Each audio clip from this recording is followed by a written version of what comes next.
So, today, you will notice things are slightly different. Obviously, it's because you can see my face. Yes, I'm short.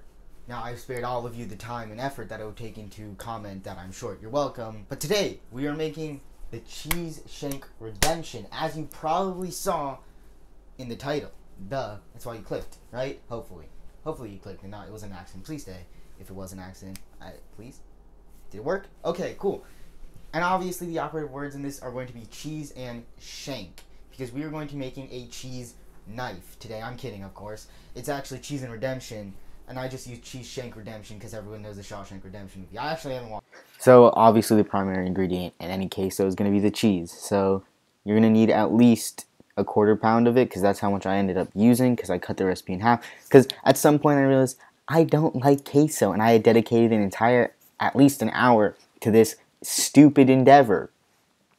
You're also going to need butter and flour for your roux, which will turn into a bechamel later on, which is the base of your sauce. And because this episode is spectacularly un-Christmas-like, because queso has nothing to do with Christmas, to make it slightly more Christmas-like, let's get in some Christmas colors in the form of jalapenos and a moldy red onion. I have my cheese grater here, and I'm going to grate all of my cheese.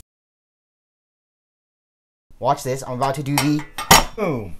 Epic YouTube transition. There you go, I just did the little quirky YouTube thing. Now we must do the next step, which is cutting jalapenos. So, unless you like burning bum a couple of hours after you make your queso, 100% use gloves. Except I didn't have gloves, so plastic bag vibes. Hopefully I don't die. And with the power of epic movie magic, I can make it seem like all that happened in just 20 seconds. You know what, guys? You know why I really love this new get-up thing? Besides you having to see my face, I'm sorry.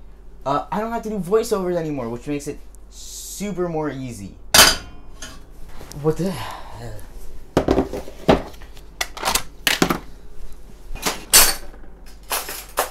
So, this is what we're gonna be used to make the queso. To make the... I can't talk! Because I decided in the middle of this that I wanted to cut the recipe in half. That's exactly what we're doing. We're cutting the recipe. Contrary to what you see here, the fundamentals of queso is not struggling with your butter. It's actually a roux, which turns into the bechamel, which is generally a very important base for sauces. To make a roux for your bechamel, you need 1 tablespoon approximately, because hell, if I'm going to actually measure out a full freaking tablespoon perfectly, and then you can actually measure off a good tablespoon of flour once your butter is nice and sizzling. Keep cooking that off until your flour smell is dissipated, and then you're ready for the next step. Now then, the next step is streaming in about 3/4 cup of cold milk, or in my case diluted half and half. Slowly, a little bit at a time, and fully combine it like so. As you do this, ensure that you're fully combining your butter flour mixture with your little bits of milk before you continue with even more milk. Once you have all your milk in, it should form a undefinable liquid. It's not as thin as like water per se or milk, but it's not as thick as a sauce should be. But it does mean you're ready for the final step, which is cheese. Lots of cheese, an unhealthy amount of cheese, an amount of cheese that will poison you. Continue mixing your cheese until there's no lumps remaining, and then you're more or less ready. Now then, the consistency that it's at here is about where I got before.